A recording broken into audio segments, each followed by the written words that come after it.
Louvado seja Deus.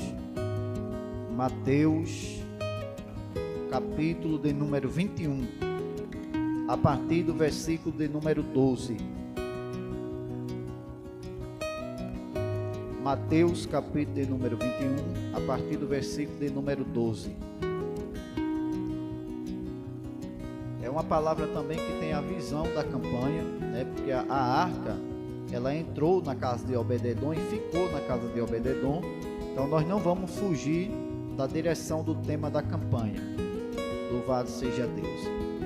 Mateus 21, a partir do 12, que está escrito assim: E entrou Jesus no templo de Deus, e expulsou todos os que vendiam e compravam no templo, e derribou as mesas dos cambistas e as cadeiras dos que vendiam pombas.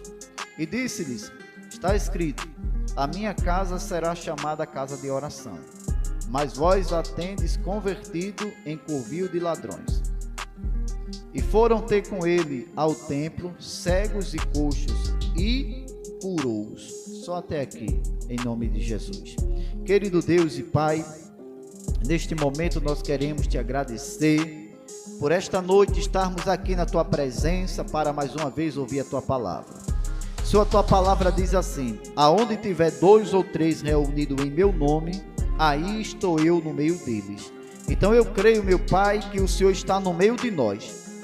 E viemos aqui para te adorar, para cultuar o teu nome e para ouvir o Senhor falar conosco.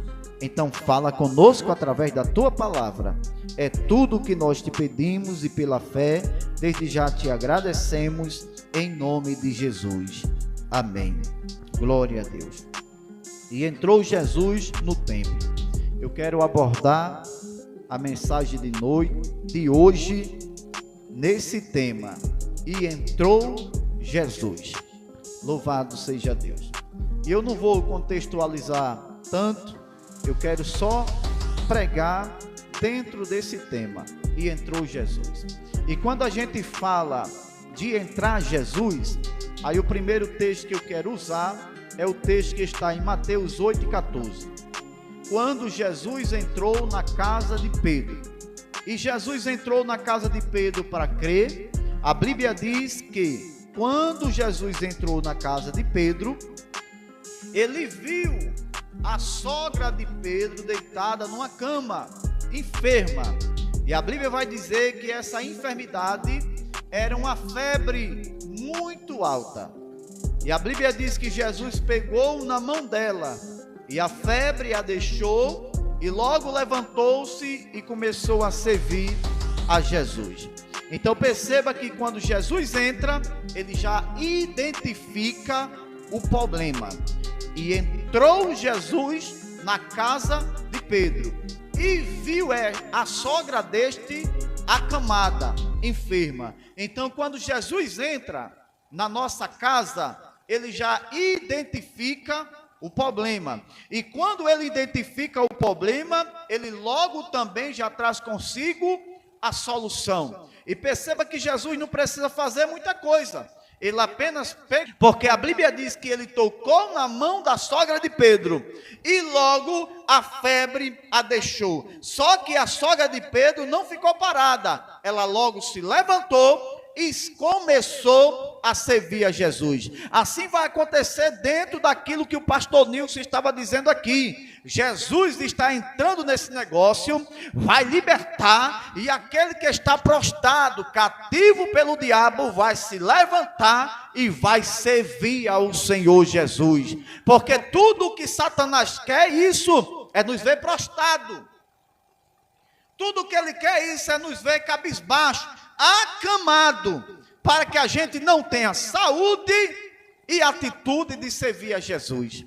Então, quando Jesus entra, ele diz: a sogra de Pedro está prostrada, não pode me servir porque está acamada, mas eu vou levantar ela desta cama para que ela se levante e me sirva. Louvado seja Deus. E logo a febre a deixou, diz o texto, e levantou-se e serviu a Jesus. Louvado seja Deus. Então assim, minha irmã e meu irmão, vai acontecer na minha e na tua casa.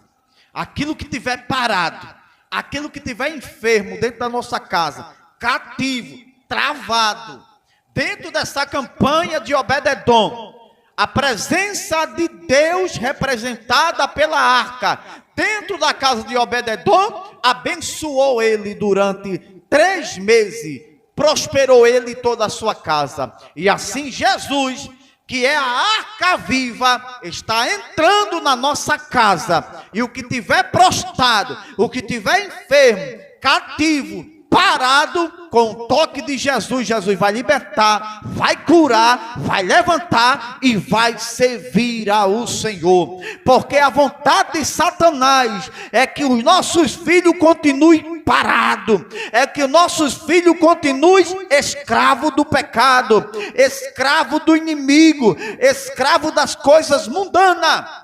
Mas nós, como os pais, nós temos orado pelos nossos filhos, e Jesus vai entrar com providência e vai levantar os nossos filhos na sua presença para servir a Ele. Os meus filhos serão pregadores e pastores do Evangelho, os seus filhos serão missionários do Evangelho, as suas filhas vão louvar e glorificar ao Senhor. Nós não podemos deixar de crer que o nosso Deus tem poder de fazer. Louvado seja Deus. O interessante, irmão, é que Pedro não falou nada. Pedro, se Jesus foi na casa de Pedro, é porque ele foi convidado por Pedro. Que Jesus não entra na casa de ninguém sem ser convidado. Pedro sabia que a sogra dele estava doente. Pedro sabia. Mas a Bíblia não diz em canto nenhum que Pedro chamou Jesus para curar a sogra dele. Pedro apenas convidou Jesus para ir na sua casa. Só que aí, quando a gente convida Jesus e diz: Jesus, entra na minha casa, quando Jesus entra, ele já identifica.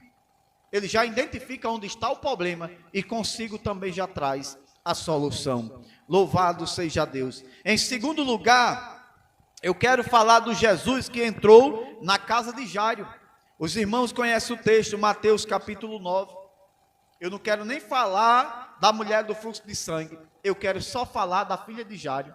A Bíblia diz que a filha de Jairo tinha por volta de 12 anos. Ela estava moribunda. Segundo Marcos, ela estava moribunda. A palavra moribundo ali significa quase a morte. Aquela situação que os médicos dizem assim: rapaz, aí depois que desligar os aparelhos, não tem mais jeito. Só está viva por causa dos aparelhos. Então, a filha de Jairo já estava quase morta quando ele foi falar com Jesus. Só que quando Jesus diz: Jairo, eu vou até a tua casa e vou dar saúde à tua filha, chega mensageiro da casa de Jairo e diz: Jairo, acabou. Aquilo que os médicos disseram aconteceu. Desligaram os aparelhos lá e a tua filha morreu. Trazendo para o contexto de hoje. A tua filha já morreu, não incomode mais o mestre. Só que aí Jesus escuta os mensageiros dizendo: não incomoda mais Jesus. Jesus não precisa mais ir na tua casa, porque a tua filha já morreu. Aí Jesus olha para Jairo e diz: Jairo, não temas, crê somente, a tua filha há de ressuscitar. Então Jesus estava afirmando que de fato a filha de Jairo tinha morrido. Mas ele disse: Jairo, ainda que ela esteja morta, ela há de ressuscitar, porque eu sou a ressurreição e a vida, como ele disse para Marta. Louvado seja Deus. E sabe o que eu achei interessante? É que Jairo creu. O que Jesus disse para ele: não temas, crê somente. Ele poderia ter dito: não, Senhor, não precisa ir mais na minha casa. A minha filha já morreu, não tem mais jeito, eu não vou incomodar o Senhor nisso. Mas não, quando Jesus diz: Jairo, crê somente, ele se cala e deixa Jesus fazer o que queria fazer.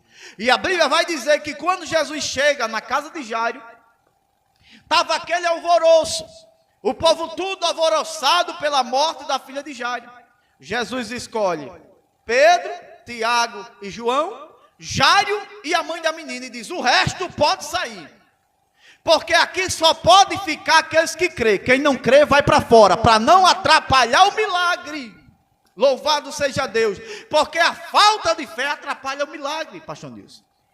É por isso que nós temos que saber selecionar aquelas pessoas que vão poder ver o milagre que Jesus vai fazer nas nossas vidas. Porque a falta de fé pode atrapalhar o milagre. É por isso que Jesus sempre diz: creia, porque só há milagre para aquele que crê. Jesus perguntou ao cego de Jericó: crês tu que eu possa fazer isso? Crês tu que eu posso te dar visão? Jesus disse a Jário: Jário, crê somente. Jesus disse a Marta: Marta, crê, ele há de ressuscitar. Então aqueles que não crêem, que estão à nossa volta, pode atrapalhar o milagre, porque o milagre é feito por fé. A falta de fé traz o impedimento. É por isso que Jesus disse: só vai entrar aqui Pedro, Tiago e João, a mãe e o pai da menina, e o resto sai tudo para fora. Louvado seja Deus, porque tem gente aqui que não pode ver o que vai acontecer aqui dentro. Tem gente dentro da casa que não pode contemplar o que vai acontecer dentro da casa. Vai contemplar o resultado, mas o que vai acontecer dentro não vai contemplar. Agora, depois que o milagre for feito dentro de casa, aí quem estiver lá fora vai contemplar o milagre realizado. E a Bíblia diz que Jesus entra, a menina está deitada, de fato morta. Jesus pega na mão da menina e diz: Talita cumi, assim te digo, levanta-te.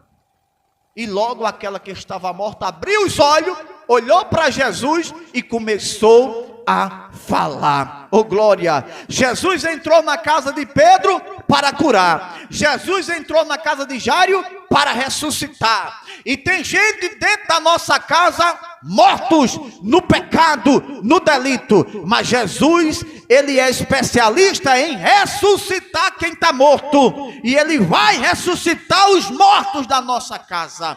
Louvado seja Deus. E quando se fala, pastor, está morto no pecado, como é que Jesus ressuscita? Trazendo arrependimento.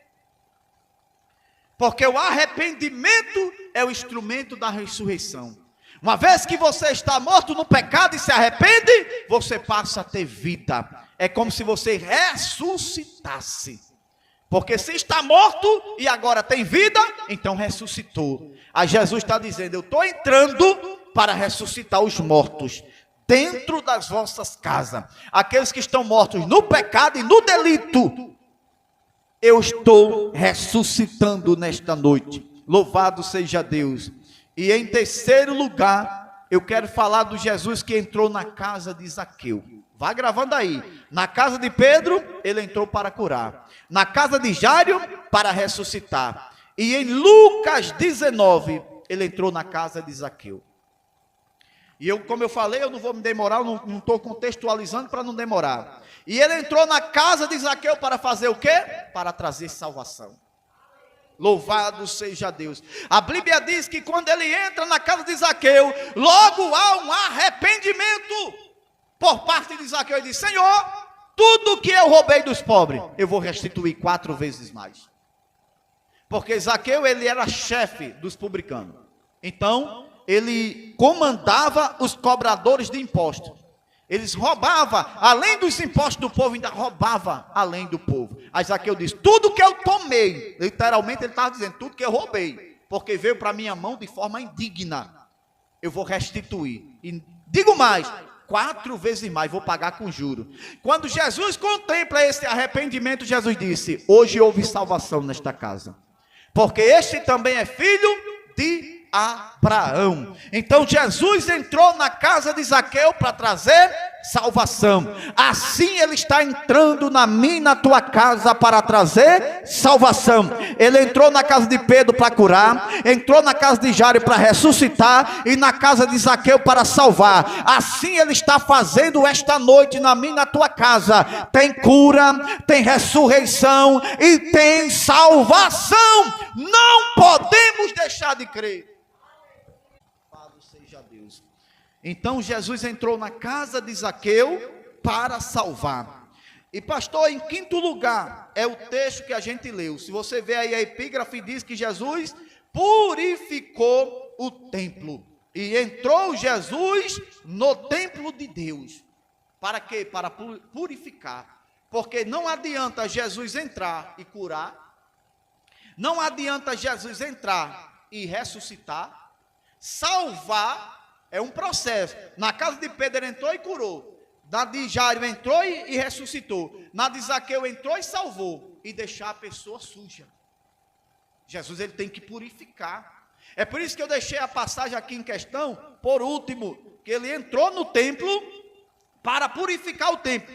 E a questão da purificação aqui do templo começou como? Pela expulsão. Jesus expulsou os que vendiam, compravam no templo, derrubou as mesas dos cambistas, porque o processo de purificação é exatamente isso, é tirar de nós aquilo que não pode estar em nós. Então os demônios que estão na vida da pessoa, Jesus vai expulsar tudo. Aí sim, aí é a hora que ele nos usa para isso. A pessoa já deu o primeiro passo, já confessou, já vê a salvação, aí Jesus vai nos usar, porque para expulsar demônio, tem que ser por autoridade do nome de Jesus. Você acredita, irmão? E eu encerro, que no tempo que eu era novo convertido, eu ainda vivia tão perturbado pelos demônios que não estavam mais em mim, mas estavam em meu redor querendo voltar, que eu não vivia perturbando pastor não. Quando eu sentia perturbação mesmo, botava a mão na minha cabeça e dizia, Satanás, sai da minha vida em nome de Jesus. Às vezes eu me sentia tão perturbado que eu mesmo botava a mão aqui na minha cabeça, ó. De lá de dentro de casa, a pastora escutava, sai, louvado seja Deus, porque eu sentia querendo retornar para me lançar de volta ao mundo perdido, ao mundo da cachaça. A pastora Ana era o que mais me perturbava, era o demônio do álcool.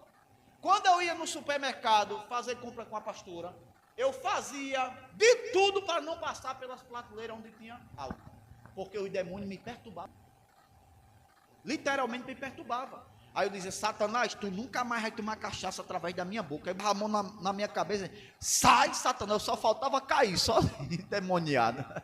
Louvado seja Deus. Mas nunca manifestei, irmão, você acredita? Nenhum pastor botou a mão na minha cabeça para expulsar demônio, que eu nunca me manifestei. Agora, por quê? Porque eu lutava, pastor Nilson, contra isso. Entendeu? Então Jesus já tinha me curado, já tinha me ressuscitado, já tinha trazido a salvação para a minha vida, mas eu precisava do quê? De purificação. E a purificação é isso, é Jesus expulsar, tirar da nossa vida aquilo que não pode fazer parte dela. Isso é não. Então ali eu mesmo sozinho metia a mão na minha cabeça, às vezes de madrugada, irmão. De madrugada eu orando, quando é fé eu sentia os demônios me perturbando. Às vezes eu sentia mesmo aquela opressão grande, às vezes eu via, Jesus abria meus olhos e dizia, eu via os demônios assim, querendo me pegar, querendo me matar, e ali eu, com autoridade, quando eu era em visão, aí eu dizia dentro da visão, né, sai Satanás, em nome de Jesus, bora da minha vida, eu olhando mesmo para os demônios assim, e orando e expulsando ele. Quando era só a perturbação na mente, eu botava a mão na minha cabeça e dizia, sai Satanás, em nome de Jesus eu não te aceito de volta na minha vida, e assim eu fui vencendo, e até hoje Jesus tem me mantido de pé, porque o processo é esse, Jesus entra, ele cura, Jesus entra, ressuscita,